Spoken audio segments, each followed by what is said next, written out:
buenas tardes. Gracias por estar una vez más en esta programación en español del Canal 17. Gracias por estar en Opiniones. Les saluda Pedro Corso, periodista de Radio Martí. Este domingo, pues, se celebran elecciones en Perú.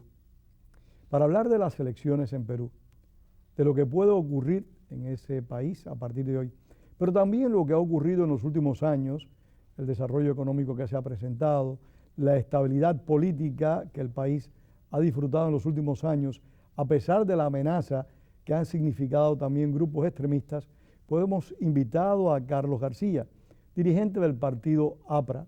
El partido APRA, fundado por Víctor Raúl Alatorre, fue uno de los partidos más importantes de América Latina, un partido con vocación hemisférica. Quizás el primer partido, a excepción del Partido Comunista o los partidos socialistas, que por supuesto no eran autóctonos del hemisferio, que fundó un latinoamericano con una proyección que trascendía las fronteras. Por eso tenemos a Carlos García acá. Carlos, gracias por estar. Pedro, gracias por la invitación. ¿Cómo han sido estos últimos años de Perú? Bueno, estos últimos años en Perú han sido extraordinarios verdaderamente. El país es un país, el Perú es un país que ha crecido. Estamos en un crecimiento anual casi del 10%. Se ha reducido la pobreza de un 49% al 35% ahora mismo. Y yo creo que para julio, cuando termine el mandato del presidente Alan García, vamos a estar por lo menos en un 30%, ¿no? Y la fuerza que en su momento tuvo el terrorismo, y un terrorismo realmente despiadado, el que protagonizó Sendero Luminoso, por medio del camarada Abimael Guzmán, ¿eso ya está totalmente controlado, está manejado? Bueno, el comunismo, tú sabes, el comunismo y el terrorismo, pues, que encabezaba Abimael Guzmán con Sendero Luminoso y otros líderes también del MRTA, pues, eso terminó, ¿no? Gracias a, en este caso hay que reconocer la gestión de Fujimori, ¿no? Él terminó con el terrorismo. Si bien es cierto, durante su gobierno hubo excesos de violación de derechos humanos, era una guerra, pues, incontrolable, ¿no? No era una guerra terrorista de cuerpo a cuerpo, sino te hacían detonar coches bomba, te volaban edificios, moría mucha gente inocente. Gracias a Dios eso se ha terminado. Los tiempos de oprobio en el Perú en cuanto a lo que es terrorismo pasó. Ahora gozamos de libertades individuales, vivimos una extraordinaria democracia y el terrorismo, pues, es cosa del pasado, ¿no? Todos estos terroristas ahora actualmente están cumpliendo penas, están en prisión. Abimael Guzmán, la gente del MRTA, todos ellos están cumpliendo prisiones, ¿no? Claro, no existe la posibilidad, o existe la posibilidad, de que con un gobierno menos fuerte que lo que representó Fujimori o Alan García, que el gobierno saliente, pues el terrorismo pueda surgir. No creo. Creo que vivimos otros tiempos. El terrorismo fue producto de muchos factores, pues, ¿no? De pobreza. Eran otros tiempos también. Ahora vivimos el mundo de la globalización. Si bien es cierto, la globalización no te permite competir de igual a igual, con muchas potencias, pero sí te ha dado una oportunidad que nunca nuestros países la han tenido anteriormente. Perú goza ahora de diversos tratados de libre comercio, con negocios de igual a igual, se podría decir, ¿no? Y además el Internet, que te permite estar comunicado, pues es un desarrollo. En cualquier lugar y en cualquier momento. Exactamente. Eso ha permitido, creo, no solamente al Perú, sino a otras naciones, tener mucho mayor conocimiento, conocer más el mundo, culturizarse mucho más también. Y el comercio exterior con diversos países le ha permitido, pues, al campesino, al que sembraba, pues, papas, o al que sembraba aguacates o otros tipos de productos, ¿no? Pimientos, todo ese tipo de cosas, ha permitido poder vender sus productos no solamente en el mercado nacional del Perú, sino también venderlos en el extranjero, ¿no? Lo que sí se aprecia es una madurez en la dirigencia política peruana. Yo creo que quien mejor lo personifica es el presidente Alan García. El primer gobierno de Alan García fue un gobierno realmente desastroso, un gobierno de excesos. Él protagonizó aquello de no pagar las deudas externas. Así es. En fin, fue un hombre X cuando dejó el gobierno y cuando lo asumió, y el hombre que asume este último mandato es totalmente diferente al anterior. Exactamente. ¿Qué le pasó a Alan García? Yo creo que primero, creo que García cuando cuando lo eligen presidente primero era muy joven, ¿no? El APRA nunca había llegado al poder. Tú sabes que ahí a la torre... El primer presidente que tuvo la... Exactamente. Ahí en la torre, la dictadura militar, después siempre lo bloquearon para que llegara a ser presidente. Fue presidente de la Constitución. Lo bloquearon, lo persiguieron, lo obligaron al exilio. Tantas cosas. Sí, señor. Entonces, creo que una de las cosas fue la juventud del presidente Alan García. Quiso hacer mucho, un poco de inexperiencia también. Esta es una crítica constructiva que hay que hacerla. Por supuesto. Pero también su gobierno fue en una época en que los mundos se cruzaban, ¿no? Y eran tiempos donde venían muchos cambios y muchas transformaciones, ¿no? Y yo creo que él se pegó a una corriente pues que estaba camino a la agonía o la extinción, ¿no? Entonces yo creo que él aprendió mucho estando fuera del Perú. Durante todo este tiempo que estuvo fuera, que fueron más de 10 años, él aprendió, creo que analizó. Alan García es un extraordinario político y creo que en su segundo gobierno, creo que él se ha reafirmado, creo que la oportunidad que le dio el pueblo peruano y el destino, creo que él ha sabido corresponder con eso, ¿no? El Perú goza de una muy buena economía, un gran desarrollo y creo que es la mejor tarjeta de presentación ahora para Alan García, ¿no? Sin duda alguna y para Perú también. Exactamente. O sea, hablar del gobierno de Alan García es realmente muy positivo. Alan García sustituye a un hombre que está de nuevo en campaña, Alejandro Toledo, que no cabe duda, para muchos analistas fue quien estableció las bases para que la economía del Perú y la situación pues lograra más progreso. Ahora, ese Alejandro Toledo, cuando dejó el poder, tenía menos de 2 dígitos de simpatía popular. Así es. ¿Cómo es posible esa situación que de pronto, en un momento determinado, cuando quiere postularse nuevamente, llegó a tener un porcentaje elevadísimo? Lo que ocurre es que, primero, Alejandro Toledo nos devuelve la democracia a nosotros los peruanos. Es uno, viene después de Fujimori. Exactamente. Él es uno de las personas que enarbola la bandera de la libertad en el Perú y prácticamente hace pues que el fujimorismo y la dictadura Fujimori se fuera del país, renunciara mediante una carta a través del fax, se convocara a elecciones posteriormente y Alejandro sea presidente, ¿no? Claro está, la función de Alejandro Toledo como primer presidente fue reordenar la casa, ¿me entiendes? Que lo hizo. Sentó las bases para continuar con una gran economía, para continuar con un gran crecimiento. Pero también es verdad que él recibió el país prácticamente en bancarrota, ¿no? Entonces, y una desconfianza internacional. Exactamente, ¿no? Entonces, yo creo que después de los 5 años que él deja el poder, yo creo que los resultados de él también se están viendo ahora, ¿no? Porque prácticamente es algo que él sembró y que se va a ir cosechando poco a poco, ¿no? Era normal que él tuviera un porcentaje muy pequeño, porque él hizo grandes cambios, grandes reformas, como te digo, sentó las bases para un nuevo proceso económico, desarrollo industrial, generar empleo. La cura de caballo, o sea, sincerar la economía. Exactamente, ¿no? Entonces, con el tiempo la gente se ha dado cuenta de que lo que él hizo no estaba mal, ¿no? Muchas veces en el momento, cuando se toman medidas duras, uno dice, eso está mal o no estás de acuerdo, pero conforme va pasando el tiempo te das cuenta que las medidas que se tomaron fueron correctas. Y en el Perú ha ocurrido eso, ¿no? Alejandro Toledo ha sido un buen presidente. La historia va a ser muy generosa con él. ¿Y qué sucedió si fue tan buen presidente? Ahora cuando nos encontramos en campaña, es prácticamente el último entre los principales candidatos a la presidencia. Está superado por un individuo que quisiera que nos hablaras de él. Ollanta Humala, un oficial del ejército que en un momento determinado trató de protagonizar un golpe militar, que ha sido denunciado por haber sido un aliado del presidente Hugo Chávez, por haber planteado posiciones extremistas y que ahora de pronto pues ha evolucionado y parece que pues parece un angelito del chavismo, por no decir otra cosa. Bueno, ahora mismo Mario Vargas Llosa, muchos otros escritores, pintores, gente de mucho renombre en el Perú, nadie se explica cómo este señor Ollanta Humala, un tipo financiado por el chavismo, fanático de Chávez, con el mismo pensamiento bolivariano, tenga el 28% ahorita de apoyo en el Perú, ¿no?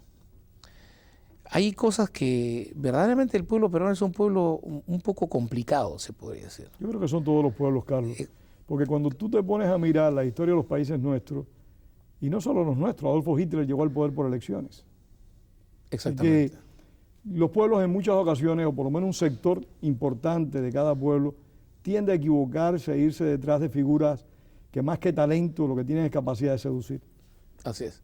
Y una de las cosas, pues, como te digo, se han construido, en las zonas más pobres del Perú se ha puesto agua, desagüe, se han construido carreteras, se han puesto escuelas. Y en las zonas donde el gobierno, este gobierno y el gobierno de Alejandro Toledo más ha hecho, ¿me entiendes? Es la gente donde él tiene más apoyo también. Pero sin embargo esa gente lo apoya, lo siguen apoyando a él. Exactamente, o sea, son cosas que a veces uno no explica, ¿no? Entonces, ¿qué pasa? Este señor, pues, en su último discurso de ayer, ¿qué ha ofrecido, qué ha ido ofreciendo al pueblo peruano? Cuando el gas, cuando tú estás pagando ahora 35 soles por un gas, por un balón de gas, él está ofreciendo que ahora se va a pagar 10 soles. ¿Me entiendes? Está ofreciendo en que va a bajar la gasolina de 30%. Y así como él está ofreciendo que va a haber desayunos en las escuelas las personas, gratis. Mientras más ignorantes son, más pronto creen esa promesa. ¿Entiendes? Entonces, esas son las cosas pues que a veces la gente se confía, la gente cree, y cuando le das el poder a este tipo de personas, lo que cuando llegan al poder pues se sientan ahí, convocan a una nueva constituyente, se quedaron 5 años más, 10 años más, 15 años, 20 y no lo sacan nunca. El ejemplo lo tenemos con Venezuela, con Bolivia, con Nicaragua, el propio presidente Rafael Correa en Ecuador, que ha tratado de modificar en la medida de lo posible las regulaciones nacionales. Pero el caso de Ollanta Humala, él en este momento está planteando que no quiere nada que ver con Chávez, ha dicho que Chávez se mantenga distante de su campaña electoral, pero hay muchas acusaciones de que está recibiendo respaldo económico por parte del Partido de los Trabajadores de Brasil, de que Chávez le envía el dinero al PT brasileño y que este a su vez lo remite a Ollanta Humala. ¿Qué hay de cierto en eso? Eso es correcto. ¿Es así? Así es. E incluso los asesores de ¿Hay pruebas de eso ahí? Sí, hay pruebas en Perú. Los asesores de imagen de él son brasileños. Es gente ligada al Partido de los Trabajadores, el partido de Lula. Este último mes, en el mes de marzo, Ollanta Humala ha invertido $3 millones en la campaña. Quizás aquí en los Estados Unidos cuando escuchamos $3 millones no es nada. Pero en Perú, $3 millones, olvídate. Es una cosa... Acuérdate que en Perú la propaganda por televisión, los spots publicitarios, los afiches te cuestan mucho más barato que aquí, en Estados Unidos, definitivamente. Entonces, para $3 millones en el Perú mensual en campaña, es un dineral. Es solo de millonarios. ¿Qué peligro real puede representar Ollanta Humala de ser electo? Si Ollanta Humala sale electo, primero se va a convocar a una nueva constitución, a una nueva constituyente. O sea, ¿eso es un criterio de ustedes o es un hecho ya real, concreto? Es un hecho real concreto, ¿no? Es un hecho real concreto. Si tú te pones a analizar el movimiento en Venezuela, el movimiento en Nicaragua, el movimiento en Bolivia, en Ecuador, siempre han ido con nuevas constituciones, ¿me entiendes? O sea que Perú no va a ser... poner la dictadura por medios legales. Exactamente. Van a cerrar el Congreso, porque no puede haber un Congreso y una constituyente. No, y hay algo interesante en Perú. En alguna medida hay algo que tiene a su favor, si Ollanta Humala agarra, y es que ustedes tienen un Congreso unicameral. Exacto. Que en Venezuela no existía, en Bolivia tampoco. Eran países donde existían 2 cámaras. En Ecuador tampoco existía. Así es. Perú, Fujimori estableció la unicámara. Así es. Entonces, eso es una de las cosas que primero va a ocurrir, la constituyente. La constituyente, definitivamente, él va a adoptar algunas medidas populares para tener el apoyo del pueblo, ¿no? Con medidas populares de bajar el precio de la gasolina asociada por Chávez y un montón de otras cosas regalándose al pueblo. Lo vas a tener al pueblo pues de maravilla, ¿no? ¿Qué va a ocurrir? Van a convocar a una constituyente, probablemente él gane las elecciones, tenga el control de la constituyente, cerrará el Congreso y después con ese poder empezará a legislar mediante decretos supremos, ¿me entiendes? En base a eso, el segundo paso será tirarse abajo los tratados de libre comercio, nacionalizar empresas, ¿no? Empresas de petróleo, empresas de comunicaciones, y tendremos pues otro gran movimiento socialista en el Perú. Así es. Porque lamentablemente Ese es un proceso que ese es se ha el ido- destino del Perú Sí. si este señor sale elegido. Ahora bien, los candidatos. En este momento hay 4 candidatos importantes. Hemos hablado brevemente de Ollanta Humala. Háblanos de los otros 3. Bueno, Pedro Pablo Kuczynski es un gran técnico, es un demócrata también. Fue ministro de Economía. Fue ministro de Economía de la gestión del doctor Alejandro Toledo, un gran ministro. Ha trabajado para el Fondo Monetario Internacional, diversas instituciones financieras, tiene grandes compañías también aquí en los Estados Unidos. O sea, es un hombre que sabe. Su mundo de él siempre ha sido la economía, las finanzas, y si él llega a ser presidente, él va a ser un buen presidente definitivamente. Es una persona que conoce. Toda su vida ha estado dedicada a esto, ¿no? Es el caso de Pedro Pablo Kuczynski, que también se ha comprometido en continuar la política de Estado del presidente Alan García, que ha continuado con la de Alejandro Toledo, y que eso va a permitir que el Perú siga pues con el desarrollo, la reducción de la pobreza, crear trabajo, obras, y que la gente pues viva con decencia en el Perú, ¿no? Claro, las encuestas reflejan de que en Perú se va a producir una segunda vuelta. Ningún candidato va a lograr el 50 más el 1 necesario para ser electo en primera vuelta. También se plantea de que de producirse esto sería el primero Ollanta Humala y la segunda Keiko Fujimori. Hemos hablado de Toledo, del otro candidato. ¿Qué nos dice de Keiko Fujimori? El problema de Keiko Fujimori que ella arrastra el pasado de su papá, de su padre, ¿no? Entonces acordémonos de que Fujimori fue una de las personas que fue elegida democráticamente, pero que al final pateó el tablero, ¿no? Cerró el Congreso, el Poder Judicial. Nosotros teníamos una Cámara bicameral, teníamos diputados y senadores. Hizo una nueva constitución, hubo mucha violación de derechos humanos y también la corrupción que se generalizó ahí. Oye, tuvo un superministro ahí que hizo lo que le dio la gana. Así es. Fue una dictadura prácticamente, ¿no?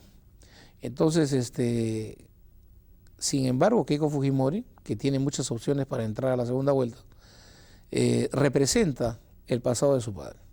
Si bien es cierto, ella ha dicho que no lo va a continuar, nosotros preferiríamos los peruanos, que no sea ni Humala ni Keiko las que entraran a la segunda vuelta. Se ha trabajado porque sean otros 2 candidatos, sea Alejandro Toledo con Kuczynski, o Castañeda con Alejandro Toledo, o Kuczynski Pero con Alejandro Castañeda Toledo. ya no tiene ¿no? posibilidad ninguna. Castañeda está un poco atrás, quizás ahora empatado con Toledo. Pero las elecciones pues recién se van a definir el domingo, ¿no? Y como están muy parejos también, las diferencias son muy pocas, entonces cualquier cosa puede suceder, ¿no? Ahora, de ganar en esta primera vuelta Keiko Fujimori y Ollanta Humala, ¿tú crees que los otros partidos políticos que perdieron en la contienda apoyen a Keiko Fujimori para que Ollanta Humala no llegue? ¿O tú crees que se vaya a un retraimiento lo que garantizaría el triunfo de Ollanta Humala? No. Yo te puedo asegurar de que todas las fuerzas políticas, el APRA, el partido de Alejandro Toledo, el frente de Kuczynski y el de Castañeda se juntarían para apoyar a Keiko Fujimori. Yo creo que habría conversaciones con ella definitivamente, se llegaría a un pacto, a un trato, y yo creo que ella sería la próxima presidenta del Perú, ¿no? Votar por Humala sería una locura. Eso no va a ocurrir en el Perú. Pero volvemos al tema inicial del programa. Es increíble cómo un hombre que tuvo hace pocos años atrás un discurso tan radical, ahora viene con un discurso más tranquilo, más sosegado, y que mucha gente le crean ese discurso. Lo que pasa es que él también tiene mucho apoyo de la juventud también. Y tú sabes cómo son los muchachos, pues los muchachos son rebeldes. Mira, ha pasado tanto tiempo que a mí eso se me olvidó. Olvídate, claro. Eso de los muchachos, yo eso lo pasé hace muchísimo tiempo. Exactamente. Son muchos aspectos los que hay ahí. Pero lo importante es que si tú te pones a analizar, Keiko representa más o menos un 20%. Pedro también más o menos está en 20%. Alejandro debe estar en un 17% y Castañeda debe estar también quizás en un 17%. Si todo eso lo sumamos a Keiko, ella va a ser la próxima presidenta del Perú. Claro está, todos los votos no se van a ir a Keiko. Habrá algunos votos pues que inmigrarán a Toledo de una u otra manera, que iré a Humala, pero definitivamente Humala no va a poder ganarle a Keiko con el apoyo de los demás. Desde tu perspectiva vamos a pensar lo peor. De Ollanta a Humala ganar. ¿Qué podría pasar? ¿Qué podría ocurrir en el país? ¿Tú lo ves haciendo una asociación con Hugo Chávez? ¿Tú lo ves incorporándose al ALBA o tú crees que va a cumplir las promesas electorales que está haciendo en este momento? Él va a tener que cumplir algunas promesas electorales para ganarse al pueblo peruano. Va a tener que mantener un noviazgo largo con ellos para poder mantener su plan y su proyecto. Pero tenlo por seguridad de que Ollanta Humala es un socio de Chávez. Él está siendo financiado por Chávez. Él va a participar en el ALBA, él va a desconocer tratados de libre comercio, él va a patear el tablero, él no va a respetar absolutamente nada. Va a nacionalizar empresas, el Perú va a ser un caos. Un caos. Ahora, el Perú no es un país comunista. Dentro de todo, Perú es un país conservador, viéndolo de cualquier punto de vista. Y yo soy un demócrata, y no quiero tampoco pecar de imprudente, pero yo no me atrevería a asegurarte que Humala vaya, si de ganar las elecciones, no creo que vaya a durar mucho tiempo. ¿Los militares tendrían una participación? Yo creo que sí. Pero es que Ollanta Humala viene de los militares. Ollanta viene de los militares, pero de un grupo de los militares que no es en su mayoría lo que representan las Fuerzas Armadas en el Perú, ¿no? Pero aquí hay una preocupación, Carlos. El presidente Chávez también venía de los militares y la sociedad venezolana decía que de Chávez asumir el poder y desviar el proceso que iniciaba, pues los militares se lo iban a impedir. Y así no ha ocurrido. Los militares, pues, si no han bajado el perfil a extremos, son complacientes con el presidente Chávez y lo hemos visto que al igual que en Bolivia dicen patria o muerte venceremos, Así es. etcétera, etcétera. ¿No podría ocurrir lo mismo en Perú, que los militares decidan, como consecuencia de X factores, entre ellos el mejorar sus condiciones de vida, de que los militares peruanos digan, nos vamos a sumar a Humala? No me atrevería a asegurar eso. Perú ¿Tienes fe en eso? Yo tengo fe en eso. Perú es muy diferente. En el Perú el ejército tiene una formación diferente. Es una formación castrense que no está ligada. Mira, la única vez de que el ejército estuvo ligado al socialismo fue cuando fue la dictadura de Juan Velasco Alvarado. De eso te iba a hablar. ¿Me entiendes? De eso te iba a mencionar. O sea, un régimen, unas Fuerzas Armadas que apoyó a un individuo tan complicado como Juan Velasco Alvarado, que por cierto se convirtió en un estrecho amigo del régimen cubano por muchos años. Compadre de Fidel Castro. Compadre de Fidel Castro. O sea, ese hecho, ¿qué te garantiza a ti que ese ejército, si viene otro individuo que tiene tintes todavía peores que los de Velasco Alvarado, no lo vaya a respaldar? El perfil del ejército peruano no es socialista. Eso se acabó en la época de Velasco. Cuando Velasco fue derrocado por Morales Bermúdez, recordemos que Morales Bermúdez fue el presidente militar que le devolvió la democracia al Perú. Él fue el que convoca a la constituyente y después a las elecciones presidenciales. Entonces él fue la última dictadura militar en el Perú fue la de Morales Bermúdez, Francisco Morales Bermúdez. Y incluso su hijo es militante del Partido Aprista Peruano también, ¿no? Han pasado muchos años, ¿no? Entonces la formación militar en el Perú es completamente diferente, no está pegada al socialismo, ¿no? Ni la Marina ni la Fuerza Aérea. Bueno, ¿no? Eso es una tranquilidad en cierta medida, eso que tú estás diciendo. Pero vamos a suponer, y estamos poniendo escenarios realmente dramáticos, vamos a suponer que no actúa las Fuerzas Armadas en contra del presidente Humala de ser elegido. La sociedad civil, los partidos políticos tendrían poder, capacidad para poder balancear la sociedad, que no ocurra lo que ha pasado en Venezuela. Los partidos políticos lamentablemente perdieron mucho protagonismo, lo que ha ocurrido en Ecuador, que también han perdido mucho protagonismo, y en Bolivia ni hablar. En el Perú las instituciones democráticas son sólidas, los movimientos políticos también. Por decirte, el APRA es un partido muy organizado donde tiene cuadros, escuela de formación de cuadros. El PPC de Bedoya Reyes lo mismo, ¿no? el movimiento, bueno, Acción Popular, que está un poco, pero hay otros movimientos democráticos que tienen sus líderes también, parte de la izquierda también, la izquierda moderada también, ¿no? Yo creo que si eso sucedía, hay grandes movimientos políticos en el Perú que pueden hacer frente a eso. Se podría hacer un balance en la sociedad. Un balance en la sociedad. Pero yo quiero manifestarte una vez más que aquí en Estados Unidos, en Miami, debemos estar tranquilos. Eso no va a ocurrir. Te lo puedo asegurar. Y no me voy a equivocar. Humala probablemente vaya a pasar, vaya a ganar las elecciones y pase a la segunda vuelta. Pero él no va a ser presidente. Él va a perder las elecciones en la segunda vuelta. Bueno, ahí estaríamos entonces con la señora Keiko Fujimori. Podría ser. ¿Cómo tú vislumbras un gobierno de Keiko Fujimori? De acuerdo al mensaje que ella ha dicho, ella ha manifestado de que no va a volver a ocurrir lo del golpe de Estado de su padre, que son dos gobiernos diferentes. Se siente orgullosa de su familia, como todo hijo se siente orgulloso también ella de sus heredó padres. un núcleo duro de su padre. Exactamente. Hay que tener eso en cuenta. Pero también está rodeada, déjame decirte, está rodeada de gente muy profesional. Eso sí, está rodeada de gente muy profesional. Buenos economistas, buenos políticos también. Está Rafael Rey, que ha sido ministro en el gobierno de Alan García, ministro de Defensa, ha sido ministro de Comercio también y de otras, y de Industria, si no me equivoco. Él está en la plancha presidencial, o sea, él está yendo como vicepresidente, ¿no? Es del movimiento del Opus Dei. Y fue ministro de Alan García. Y fue ministro de Alan García. Y como él está yendo muchas otras personas también. El que era ministro del Interior, un general de la Guardia Civil, que fue ministro del Interior en el gobierno de Alan García, también está yendo como congresista en su lista. Interesante.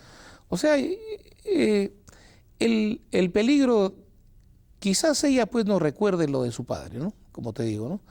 Pero ella está rodeada también de un buen equipo de gente. Que se lo pueden hacer recordar. Así, exactamente. Ahora, las elecciones camerales para diputados. ¿Quién tú crees que pueda ganar esas elecciones? ¿Qué agrupación política? ¿El APRA tiene candidatos para diputados? Así es. O sea, en lo que se está vislumbrando ahorita en el Congreso es lo siguiente. El partido de Ollanta Humala va a tener más o menos unos 30 congresistas. 30 congresistas.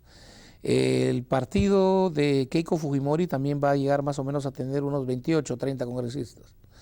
Después viene el partido de Pedro Pablo Kuczynski, que va a tener más o menos unos 25 congresistas.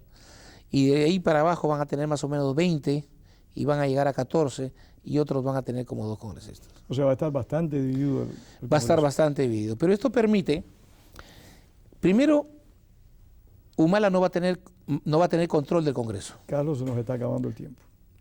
Lo único que podemos desear para el Perú es que elijan al mejor, al que entiendan pues que va a ocupar la silla presidencial y cumplir mejor con su deber.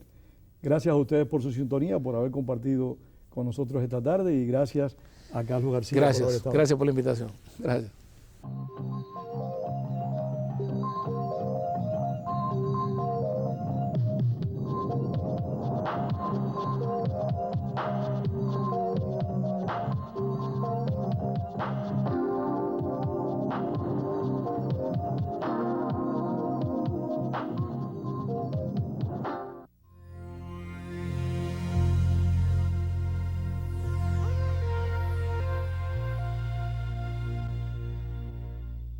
Yo soy su Canal 17.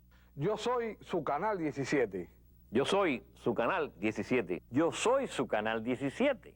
Yo soy su Canal 17.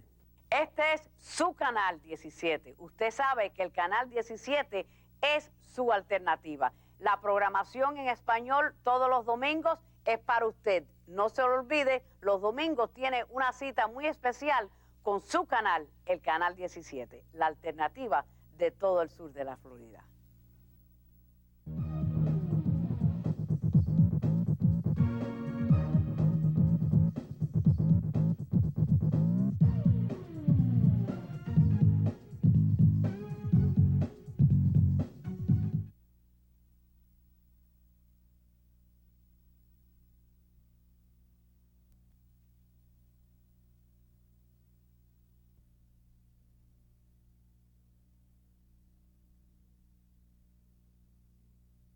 programación excelente porque te da la oportunidad de oír los diferentes segmentos políticos, económicos, sociales y representa en realidad un extracto exacto de lo que es esta comunidad.